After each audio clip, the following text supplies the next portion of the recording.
어제가 구정이었더라고요. 구정. 예. 한번 인사 나눌 거 옆에 사람들하고 해피 구정. 예. 하루 지났지만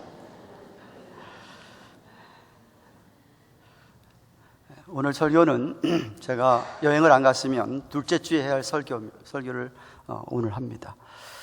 첫째 주일에 여러분과 함께 2020년도를 새해를 맞이하면서 우리 교회의 표어를 내용이 있는 교회에서 품격이 있는 교회로, 우리 한 사람 한 사람 성도들이 내용이 있는 성도에서 이제는 품격, 격이 있는 The man with dignity, 격이 있는 성도들이 되기를 바라는 마음에서 말씀을 드렸습니다. 교회적으로 그렇게 목표를 정했습니다. 여러분 개인적으로도 2020년을 맞이하면서 어떤 목표들을 세웠다고 생각을 합니다.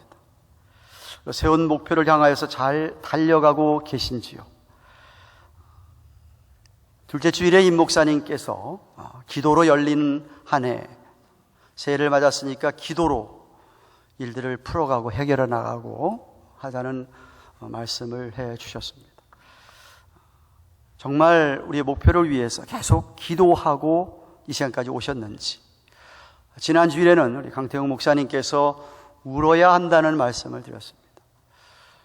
하나님의 자비와 긍휼을 구하면서 우리가 울면 하나님께서 자비와 긍휼을 베푸시고 우리의 간절한 소원들을 이루어 주실 줄로 믿습니다. 올해는 자주자주 주 앞에 나와 눈물 흘리며 기도하는 그런 우리 모두가 되기를 바랍니다. 우리에게 하나님께 주신 목표를 바울은 어떻게 하면 우리 모두가 정해주신 목표를 향하여서 나아가면서 그 목표를 이룰 수 있을까? 어떻게 하면 우리가 이 세상에서 모든 어려움들을 극복하고 승리할 수 있을까? 라고 하는 비결을 오늘 성경 본문이 말해주고 있습니다. 바울 자신도 사실 빌립보서를 기록할 때는 로마 감옥에 갇혀 있을 때였습니다. 하우스 어레스트였습니다. 자유가 없고 갇혀 있는 상태, 그 상태에서 자기가 자신도 과거를 돌아보게 되고 자기의 과거를 되돌아보면서 아주 정직하게 객관적으로 반성하고 해결할 것 해결하고 버릴 것 버리고 고칠 것 고치고 이렇게 하면서 자기가 앞날을 향하여서 미래를 향하여서 승리를 바라보고 나아갈 수 있다, 전진할 수 있다 라고 하는 말씀을 빌립보서 특별히 3장에서 해주고 있습니다. 빌립보서는 바울이 3차 전도 선교여행이 끝난 후에 감옥에 갇혔을 때에 자신이 개척한 교회, 2차 전 선교여행 때 개척한 교회입니다. 사도행전 16장에 빌립보교회가 탄생한 내용이 나타나는데, 이 천에다가 물감을 묻혀서 장사를 하던, 자주장사라고 우리말에 번역이 된 루디아, 영어로 리디아, 이 여인을 기초로 해서 교회가 설립이 되는데, 처음 그 교회의 개척 멤버 새 교회는 귀신 들린 하녀가 예수님의 이름으로 귀신이 쫓아나가고 정신을 되찾게 되었 경험을 하고 난 다음에 그 교회에, 그리고 사도와 바울과 그 신라가 감옥에 갇혀 있을 때에 밤새도록 철야 기도하면서 찬송하고 기도했을 때 옥문이 열렸죠. 지진이 나면서 옥문이 열렸죠. 그래서 모든 죄수들이 다 풀려나가게 됐었습니다. 근데 그걸 맞는 간수가 그 다 도망간 사실을 알고 자기가 죄책감으로 자살을 하려고 했을 때에 바울이 그 간수를 말리고 이것은 네 잘못이 아니고 하나님이 하시는 걸 설명을 하고 간수에게 복음을 전했더니 간수가 예수 그리스도를 믿고 자기만 믿는 게 아니라 집안의 온 가족을, 아이부터 시작해서 어린이까지 다 예수를 믿게 하고 온 가족이 세례를 받았다고 성경이 기록하고 있습니다. 그래서 그 개척門배가 된 교회가 이 빌립보 교회입니다. 바울이 지금 감옥에 갇혀서 과거를 돌이켜보고 거기서 옥에 있으면서 여러분 아시다시피 에베소 교회를 생각하면서 에베소서와 빌립보를 생각하면서 빌립보서와 골로새 교회를 생각하면서 골로새서를 썼는데, 이 빌립보 교회를 생각하면서 자기가 자신이 처한 상황이 외롭고 감옥에 갇혀있는 상태에 외롭고 배고프고 모든 게 다 어렵고 힘들고 외롭지만 그럼에도 불구하고 자신은 주님이 주시는 기쁨을 가지고 기쁨으로 잘 있다라고 하는 것을 설명을 하면서 빌립보 교회 교인들도 초대교회가 어렵지만, 교인들이 다 어렵지만, 마치 이민 생활을 하는 이민 교포들이 다 어렵지만, 그럼에도 불구하고 주 안에서 기뻐하라 라고 하는 것이 빌립보서의 주제입니다. 기쁨이란 단어가 빌립보서 4장밖에 안 되는 이 빌립보 짧은 성경책임에도 불구하고 16번씩이나 강조되고 있고, 오늘 3장 읽지는 않았지만 3장 1절도 보십시오. 1절에 이렇게 시작합니다. 정말로 나의 형제들아, 주 안에서 기뻐하라. 내가 너희에게 같은 말을 쓰는 것이 내게는 수고로움이 없고 너희에게는 안전 아니라 하면서 주 안에서 기뻐하라라고 3장도 시작하고 있습니다. 같이 한번 따라할까요? 주 안에서 기뻐하라. 주 안에서 복음을 가진 사람이라고 하면 어떤 환경과 상황에도 불구하고 우리들이 주 안에서 기뻐할 수 있기 때문에 그렇게 계속해서 명령하고 있는 것입니다. 3장에 들어와서 바울은 특별히 빌립보 교회의 율법주의자들로 말미암아 하나님의 율법을 내가 열심히 지키면 하나님의 의가 내게 주어지고 내가 의인이 된다고 하는, 이렇게 가르치는 율법주의자들의 잘못된 진리의 말씀을 너희들이 배격하라. 진리가 무엇인지 똑바로 알고 비진리인 것들을 갖다가 물리칠 것을 이해하기를 하시면서, 그러면서 자기 자신의 과거가 이랬는데, 과거에 내가 자랑할 게 너무나 많은데 내가 그런 것들을 다 버렸다. 하나님의 의라고 하는 것은 내가 율법을 지켜서 주어지는 게 아니라, 내가 착한 일, 선한 일을 많이 해서 주어지는 게 아니라 믿음으로 말미암아 주어지는 것이다 하는 것이 오늘 본문의 내용입니다. 우리 한번 7절을 다시 보실까요? 7절. 그러나 무엇이든지 내게 유익하던 것을 내가 그리스도를 위하여 다 해로 여길 뿐더러 라고 합니다. 바울은 자기가 세상에서 자랑할 것이 너무나 많았던 사람이라고 5절 6절에 얘기합니다. 그러나 라는 단어가 접속사가 나타나면 그 전에 문맥을 살펴보고 그것과 정반대되는 내용을 지금 하고 있구나라고 여러분이 다 추측할 수 있겠죠. 5절 6절에 뭐라고 얘기했냐면 자기는 자랑할 게 너무나 많다. 내가 혈통이 어떤 사람이냐, 나는 하나님의 선택받은 이스라엘 유대인으로서 할례를 받은 사람입니다. 더 나아가서 나는, 내 지파는 이스라엘 나라 중 12지파가 있는데 내 지파는 베냐민 지파로 왕족이다. 사울 왕이 베냐민 지파 사람이었습니다. 우리나라 사람들도 자기 가문들 자랑한 사람 많잖아요. 이 씨는 이시조선, 김 씨는 어디 김씨 막 하면서. 바울도 내가 세상적으로 자랑할 게 많았다. 아니, 그보다도요, 바울은 굉장히 똑똑한 사람이었는데, 바울은 예루살렘에 유학을 와가지고 예루살렘에서 더군다나 힐렐 학파라고 하는데 아주 뛰어난 랍비였던 가말리엘 밑에서, 오늘날로 얘기하면 미국의 유학을, 보스턴으로 하버드 대학에 유학을 가가지고 하버드 대학에서 가장 똑똑한 교수 밑에서 자기가 공부를 많이 했다. 그는 히브리어뿐만 아니라 헬라어도 능통했던 바울이었습니다. 율법에도 능통했다. 나한테 학력 갖고 따지지 말아라. 나보다 더 자랑할 만한 사람 없다라고 지금 과거에 자기가 그런 것들을 자랑했다라고 이야기를 하는. 그런데 그게 다 이제는 그런 걸 다 해로 여긴다라고 얘기합니다. 자랑할 게 많을 뿐만 아니라 그 자랑 때문에 또 열심까지 있어가지고 누구보다도, 어느 유대인보다도 자기가 더 열심을 내는 바람에 그렇게 예수를 핍박하고 교회를 핍박했다.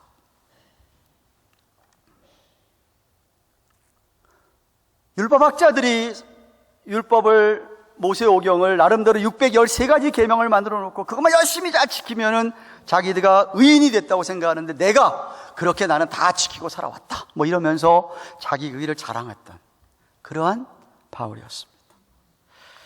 그런데 예수를 만난 후에 다메섹 도상에서 예수님이 정오의 햇빛보다 더 밝은 빛으로 그에게 비추시면서 눈이 멀게 되고 주님의 음성을 들은 다음에 인격적으로 주님을 만난 다음서부터는 자기가 그렇게 자랑할 수 있는 그 모든 것들을 다 자기가 해로 여겼다. 여기 해라고 얘기하는 세이미아라고 헬라어 단어의 원어의 뜻은 더 정확한 번역이 손해. 그거 다 내게 사실상 생각해보니까 다 손해둬라. 그렇게 여겼다 라고 말합니다. 저와 여러분도 예수 믿기 전에는 세상에 있는 자랑을 많이 자랑하고 다녔을 것입니다. 그래서 예수 믿은 다음서부터는 세상의 자랑은 자랑거리가 돼서는 안 됩니다. 교회를 힘들게 하는 것은 세상의 자랑거리를 교회 안에까지 갖고 와서 교회 안에서도 그것을 자랑하는 겁니다. 아, 내가 사장인데. 교회 안에서도 사장 대접을 받으려 합니다. 박사인데 내가 박사. 교회 안에서도 박사 노릇을 하려고 합니다. 세상 자랑을 그대로 가지고 오려고 합니다. 그러면 교회는 무척 힘듭니다. 그런가 하면 영적 자랑도 있습니다. 영적 자랑도 있습니다.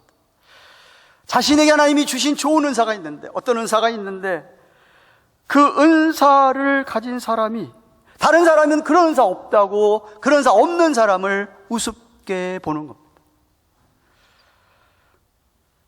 근데 여러분, 아무리 좋은 은사라도 하나 되지 않으면 아무 소용이 없습니다.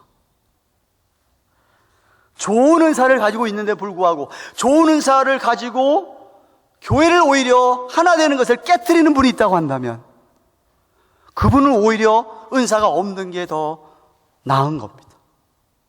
큰 잘못을 범하고 있는 겁니다. 직분도 마찬가지입니다. 교회 안의 직분은 섬기라고 주신 직분입니다. 섬기는 직분을 주셨는데 불구하고 그 직분을 자랑하려고 하고 그 직분 가지고 오히려 교회의 하나됨을 자꾸 깨트린다고 한다면 그분은 오히려 직분을 내려놓는 것이 잘하는 일입니다. 은사에 앞서서, 직분에 앞서서 사람이 되어야 됩니다. 사람이. 제가 목사 안수 받으면서 어때까지 들은 얘기가, 목사가 되기 전에 사람이 되라. 목사가 되기 전에 사람이 되라. 목사뿐만이겠습니까? 우리가 교인이, 예수를 믿는다고 하는 교인이 사람이 돼야죠. 기본적인 교양이 있어야죠. 그것을 제가 첫째 주일에 품격이라고 표현했습니다. 품격이 있어야죠. 그래가지고 자기가 하나님이 주신 좋은 은사라든가 직분을 사용해서 교회의 유익을 가져다 주고 정말 교회가 힘이 되고 교회가 세워지게 되고 잃어버린 영혼들, 상처받은 심령들이 오히려 여러분들의 그런 모습을 보고 그들을 주님 앞으로 인도하는 자가 되어야 되지 않겠습니까? 바울은 세상적으로 자기가 자랑할 게 너무나 많은데 그런 걸 다 해로, 손해로 여길 수 있었다. 여긴다고 했는데 여길 수 있었던 것은 다름이 아니라 주 예수 그리스도를 아는 지식이 있었기 때문에 그랬습니다. 8절, 9절 말씀 보십시오. 8절, 9절. 그래서 바울이 하는 이야기입니다. 또한 모든 것을, 자기가 자랑할 것뿐만 아니라 세상적인 모든 것을 해로 여김은 내 주 그리스도를 아는 지식이 가장 고상함을 인함이라. 뭐가 제일 고상하다고요? 예수님을 아는 지식이 가장 고상하다. 품격이 있다. 내가 그를 위하여, 주님을 위하여 모든 것을 잃어버리고 배설물로 여김은 그리스도를 얻고, 여기 중요한 단어가 얻고 단어입니다. 여러분 성경에 줄을 그어놔야 됩니다. 그리스도를 얻고 그 안에서 발견되려 함이니 내가 가진 의는 율법에서 난 것이 아니 오직 그리스도를 믿음으로 말미암은 것이니 그 믿음으로 하나님께로 난 의라고 했습니다. 예수님을 인격적으로 만나고 난 다음부터는 이 세상 모든 자랑, 정말 주 예수보다도 귀한 것이 없기에 그 모든 자랑을 자기가 다 해로 여기고 다 잃어버리고, 아니 더 나아가서 그것들을 오히려 배설물로 여겼다고 합니다. 쓰레기로, 트래시로 여겼다고 합니다. 다 배설물로 여기고 그리고 그가 얻게 된 것은 예수 그리스도를 얻게 됐다. 예수님을 얻게 됐다. 여러분, 세상에서 예수님을 얻게 된 것만큼 큰 축복이 어디가 있습니까? 하나님의 아들 예수님을 얻게 됐다. 이 이야기는 무슨 이야기냐면 하나님께서 우리에게 주시는 모든 복을 우리가 이제는 누리게 되었다. 어떻게 해서? 예수님을 얻게 되었기 때문에 이 말입니다. 믿으시기를 바랍니다. 예수님을 얻게 됐기 때문에 하나님이 주신 모든 복을 우리가 누리게 됐다. 이 말입니다. 더군다나 하나님의 의가 우리가 무슨 율법을 열심히 지켜서도 아니고 내가 착한 일을 많이 해서도 아니고 오직 믿음 때문에, 믿음으로 하나님의 의가 우리에게 전가되어서 우리에게 impute, 우리에게 전가돼서 우리가 이제는 하나님 그 의를, 우리 안에 있는 의를 보시고 의인이라고 불러주시는 거예요. 근데 여러분, 세상에 그렇게 자랑할 것이 많고 뭘 많이 가졌다 하더라도, 뭐 영예도 가지고 다 가지고 있다 하더라도 예수 그리스도를 얻지 못한 사람은 그게 무슨 소용이 있겠습니까? 다 잃어버리게 되는데요. 결국은 나중에 그에게 기다리는 것은 심판뿐입니다. 반면에 예수님을 얻게 되면 나중에 영원히 천국에서 사는 것은 물론이고, 지금 세상에서도 예수님의 능력, 성령님의 능력을 얻게 됩니다. 여러분, 돈이 엄청나게 많은 빌리어네어인데 몸이 중병에 걸려서 너무 아파요. 근데 돈은 별로 가난해서 얼마 없지만 건강해. 어느 쪽을 택하시겠습니까? 내가 중병 들어서 다 내일 모레 죽을지도 모르지만 도움하면 그렇게 많이 가져보겠으면 좋겠다, 그런 생각 가지고 계십니까? 아무도 없을 거예요. 그 돈이 뭔 소용이 있어요?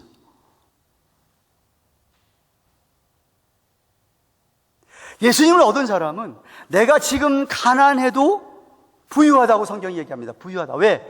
예수님을 갖고 있으니까 부유하지. 내가 가난해도 예수님이 있기 때문에 부유한 거야. 마음이 부유하다는 얘기지. 마음이 부유하면 부자죠. 안 그렇게 생각하세요? 여러분 다 부자인 줄로 믿습니다. 마음이 예수님 있으면 부자예요. 네. 잘 못 배우고 많이 안 배워도, 못 배웠다 하더라도 예수님 얻은 사람은 진짜 똑똑한 사람입니다. 네? 옛날 우리 어르신들, 할머니, 할아버지들 글 못 읽고 공부 안 했어도 성경 읽었잖아요. 그래서 성경 읽으면서 얼마나 똑똑했는지 아십니까? 할아버지, 할머니 얘기하니까 이번에 제가 느낀 것이, 야, 이래서 할아버지, 할머니들이 그렇구나라고 느꼈습니다. 이해를 하게 됐습니다. 친구 목사한테 얘기를 했더니 친구 목사가, 야, 손주 바보 됐구나 그러더라고요.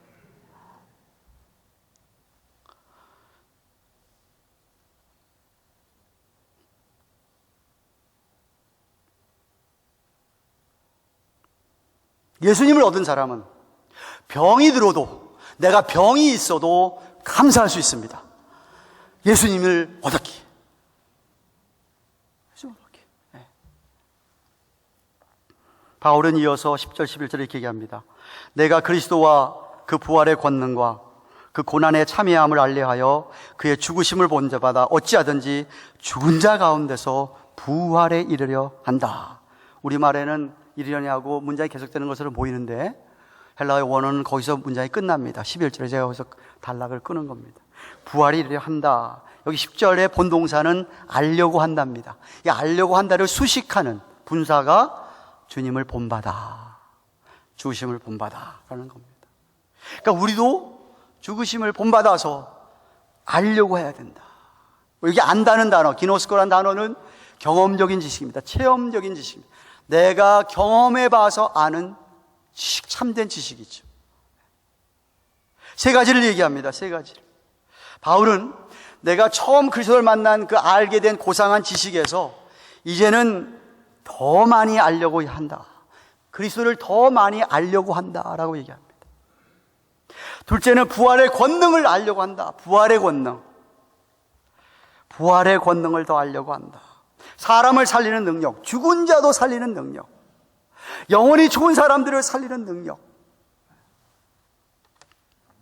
셋째는 그리스도의 고난에 어떻게 동참하는 건지 알려고 한다. 개인적으로, 자신 개인적으로 어떻게 하면 주님을 위한 고난, 그걸 잘 감당할 수 있을지를 알려고 한다, 이런 뜻입니다. 그리하여서 기꺼이 자신은 십자가에서 죽으신 예수 그리스도를 본받아 주님처럼 되기 원한다라고 합니다. 사랑하는 가든 교회 교우 여러분, 여러분은 이 세상에서 가장 고상한 지식인 예수 그리스도를 알고 있습니까? 저는 알고 있다고 믿습니다. 그 이야기는 개인적으로 내가 주님을 만나서 아는 겁니다. 내가 경험해봐서 아는 겁니다.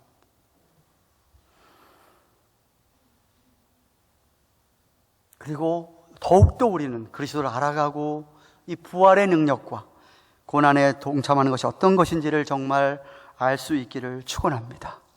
그러면 우리가 점점 더 주님을 본받아 가는 것입니다.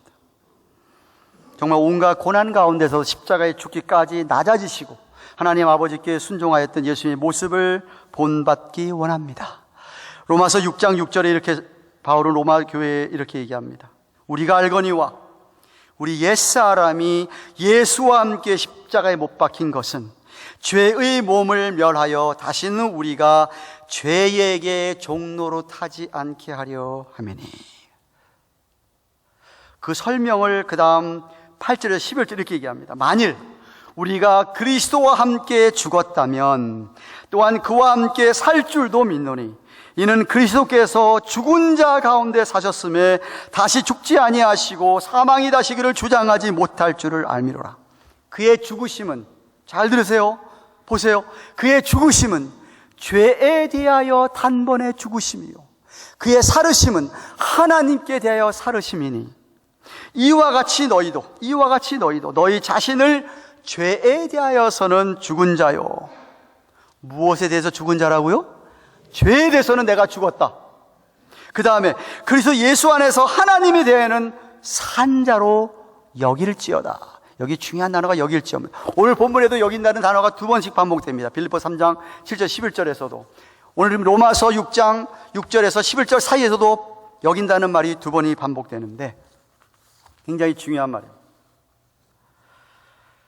무슨 말이냐면, 저와 여러분이 예수님 믿는다고 한다면 우리는 예수님이 십자가에 못 박혀 돌아가신 사실을 어떻게 우리가 여겨야 되냐면, 이제는 내가 주님과 함께 하나가 됐고 한 몸이 됐기 때문에 주님께서 십자가에 죽으셨다고 하는 것은 내가 이제 나도 죄에 대해서는 나도 죽었다라고 여기는 겁니다. 오히려 하나님에 대해, 하나님에 의해 내가 살았구나라고 여기라고 얘기합니다. 여긴다고 로기조마이라고 하는 이 헬라어 단어는, 제가 언젠가도 설명한 적 있습니다. 내 은행에 100만 불 어카운트가 있다고 한다면 그 100만 불 어카운트가 있는 것을 내가 확실하게 알고 여기는 사람처럼 살아야 된다 이거죠. 있으면서 불구하고 가난하게 살지 않는다 이거죠. 있으니까 그걸 써서 산다 이거죠.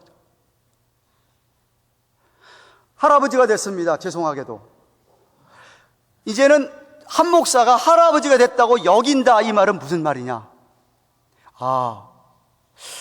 내가 이제 할아버지가 됐구나. 그러면 앞으로 손자한테도 우리 할아버지가 어떤 할아버지인 것으로 각인되어져야 될 것은 걸 내가 여겨야 된다는 거예요. 엊그저께 지매를 갔는데, 갔는데 어느 할아버지가 자기 아버지 자랑을 하는데, 할아버지 얘기를 하는데 자기 할아버지가 목사였대, 미국 사람이. 할아버지가 목사였다는 얘기를 하는 거예요. 그래서 그 할아버지 자랑을 이 사람이 하는 거예요, 미국 사람.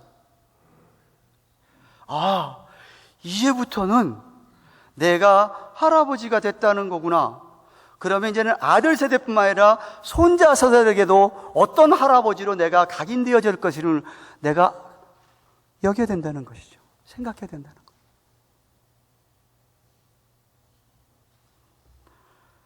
우리 아버지가 생각이 났습니다. 우리 어머니, 돌아가신 아버지가 생각이 났어요. 우리 아버지가 할아버지, 우리 자식들에 대해서, 우리 할머니, 우리 어머니, 장인어른도 생각이 났습니다. 돌아가신 장인어른, 장모님. 이게 이런 거구나. 그러니까 내가 그렇다는 사실을 여긴다는 거예요. 그러니까 죄와 유혹이 올 때에 여러분께 잠깐만 생각을 하셔야 됩니다. 나는 예수 믿는 나는, 예수님과 하나 된 나는 예수 십자가의 죽으심을 본받아 죄와 유혹에 대해서 나는 이제 죽었구나라고 여기라는 거예요. 그렇게. 그 얘기하고 있는 거예요. 그래야 육신의 정욕, 수많은 유혹들을 벗어나갈 수 있고 이길 수가 있다는 것이죠. 이게 과연 가능하냐?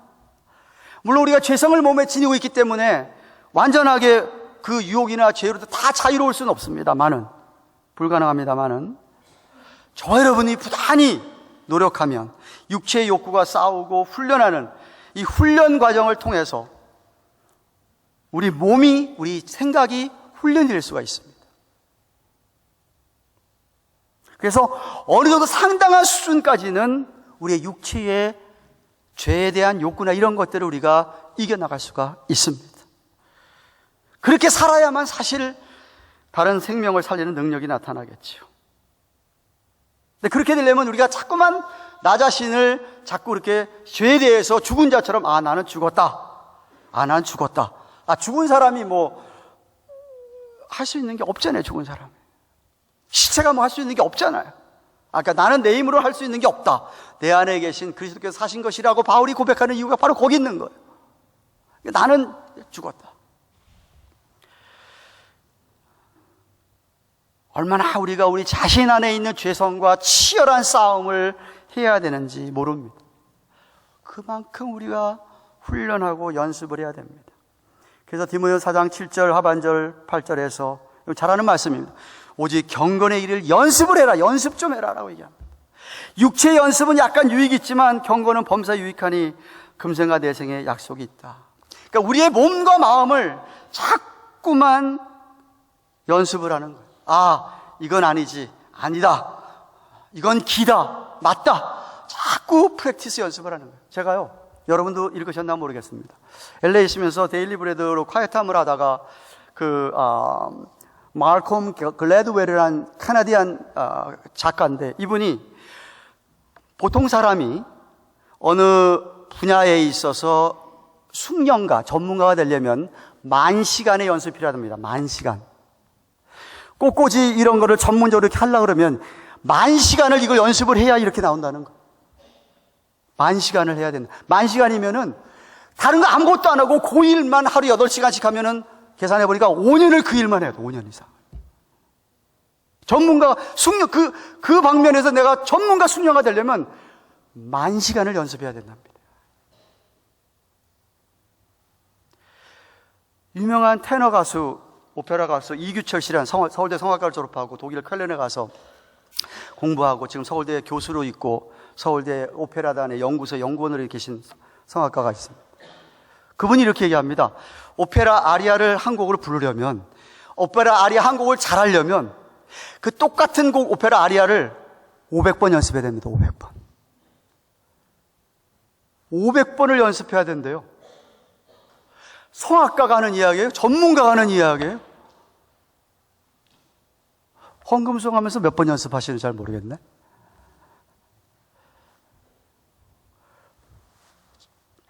연습이 필요한 거예요. 무슨 얘기예요? 저와 여러분이 품격이 있는 사람이 되려면 정말 매일같이 우리에게 연습 훈련이 필요한데, 그게 뭐냐 하면 죄에 대해서는 내가 죽었다. 이 연습을 자꾸 해야 되는 거예요. 하나님의 의에 대하여서 내가 살았다. 그것이 계속 연습이 돼야, 우리 몸에 배야. 그래야만 어느 정도의 품격 갖춘 사람이 된다는 거예요. 말씀 맺겠습니다. 사랑하는 여러분, 우리가 우리 자신을 자꾸 이렇게 죽이고 부인하면서 이런 훈련을 통해서 정말 그렇게 격이 있는 아름다운 성도들의 모습으로 살아가려면 필요한 게 주님의 사랑입니다. 먼저 주님의 사랑을 기억해야 합니다. 이게 훈련의 첫걸음입니다. 사랑을 회복해야 됩니다. 부부 사이에 어려움이 있으십니까, 여러분? 뭔가 깔끔없습니까? 뭐 생각하셔야 되죠? 첫사랑을 생각하셔야 됩니다. 처음에 만나서 뜨겁게 사랑하면서 결혼했던, 목사님 저 사랑도 안 하고 결혼했어요 그냥. 그럼 이제 할 말 없습니다. 그 예외입니다. 근데 만약에 좋아서 사랑해서 결혼했다라고 한다면 그때를 생각하셔야 돼요. 그것을 회복해야 됩니다. 내가 주님에 대한 사랑을, 여러분이 언젠가 주님을 그렇게 인격적으로 만날 때, 바울이 다메섹에서 예수님 만났을 때에 3일 동안 눈이 안 보여서 그가 뭐 했다고 생각하십니까? 콧물 눈물 다 흘리면서 오만 회개를 다 했을 거예요. 그러면서 아라비아 광야에서 훈련받으면서 그 자신을 온전히 하나님께 드렸던 것이었어요.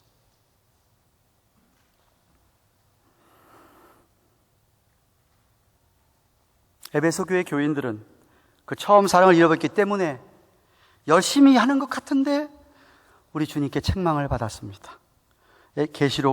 요한계시록 2장 4절. 너를 책망할 것이 있나니 너의 처음 사랑을 버렸느니라. 그러므로 어디서 떨어진 것을 생각하고 회개하여 처음 행위라는 것은 사랑으로 한 행위를 가리키는 겁니다. 여러분이 뜨겁게 예수님을 막 정말 그 은혜 때문에 너무 감사해서 주님을 위해서 직분받고 봉사하던 그런 시간이 한참 지나고 난 다음에 지금은 그냥 타성에 젖어가지고 집 사고 건 사고 뭐 장로고 뭐 안집 사고 그냥 내가 이제 안 하면 사람 눈치나 보이고 하니까 하는 그런 행위와는 비교가 안 되는, 처음에 뜨겁게 주님을 만나가지고 그 사랑 가지고서는 그 감격 속에서 주님을 섬기면서 하던 그 처음 행위를 가지라. 만일 그리하지 아니하고 회개치 아니하면 내가 내게 임하여 내 촛대를 그 자리에서 옮기겠다는 이야기는 교회의 권세를 없이 하겠다. 결국 에베소 교회는 얼마 안 가서 문을 닫고 말았습니다. 지상에서 아예 없어져 버렸습니다. 제가 언젠가도 얘기했죠. 가든교회, 우리 사랑하는 여러분들, 가든교회를 하나님이 세워주셨는데 주님 오시기까지 교회가 계속되어져야 될 텐데, 아니 세상에 10년, 20년 지난 다음에 가든교회가 이 지역에서 사라졌다, 그만큼 슬픈 얘기가 제가 무덤에 있어서도 튀어나올 것 같아. 말이 안 되지. 가든교회가 없어지다니, 이게 무슨 얘기냐. 에베소 교회가 첫사랑을 잃어버렸을 때 하나님께서 그 촛대를 옮기셨어요.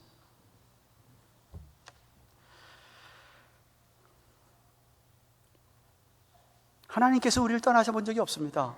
늘 가까이 계십니다. 우리가 떠나는 거죠. 우리가 주님을 멀리하는 거지. 오해하지 마십시오. 우리 하나님 여러분 억지로 막 끌어다가 나 좀 사랑해 이러시는 분은 절대 아닙니다. 여러분에게 지정의를 허락하시고 여러분을 감화감동시키시는 하시지만 결정은 여러분들이 하셔서 주님을 따라오게 하시는 것, 사랑하게 하시는 것.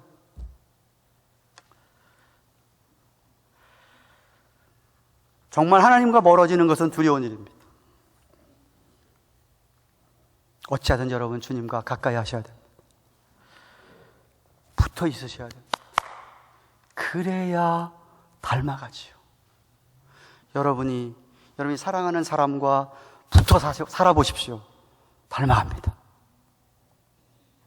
주님과 늘 가까이 하시는 분, 주님을 닮아가게 되어 있습니다.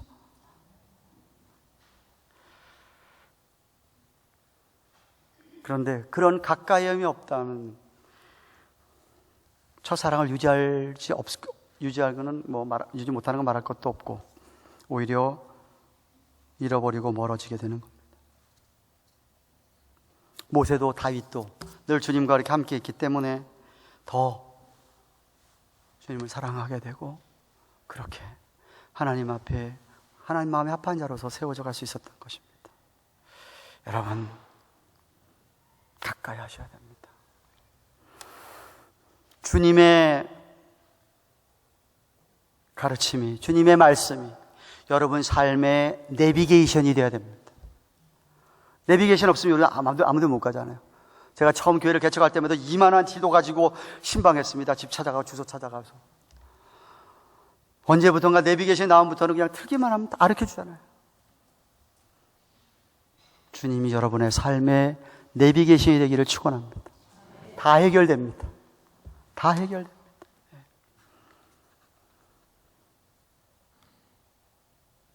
우리 모두가 늘 주님을 가까이 하고 여길 수 있어야 됩니다. 오늘도 옛날 세상 자랑 내가 다 배설물로 여긴다. 로마서에서도 이제 나는 죄에 대해서는 죽었구나. 죄의 유혹이 오면 나는 죽었는데 시체가 무슨 유혹에 반응을 합니까? 못하잖아요. 나 이거 죽었다 라고 여기고, 오히려 하나님이 의대 내가 살았다 라고 여기고, 훈련을 그렇게 하시면서 더욱더 주님을 닮아감으로 품격이 있는 성도들이 되시기를 주님의 이름으로 축원합니다. 무엇보다도 주님의 십자가를 본받기를 원합니다. 그래서 우리 모두의 바람이 주님의 십자가를 본받아 정말 주의 죽으심을 본받아 주님 부르시는 그날까지 주님의 아름다운 향기를 나타내는 저와 여러분 되시기를 주님의 이름으로 축원합니다. 기도하십시다.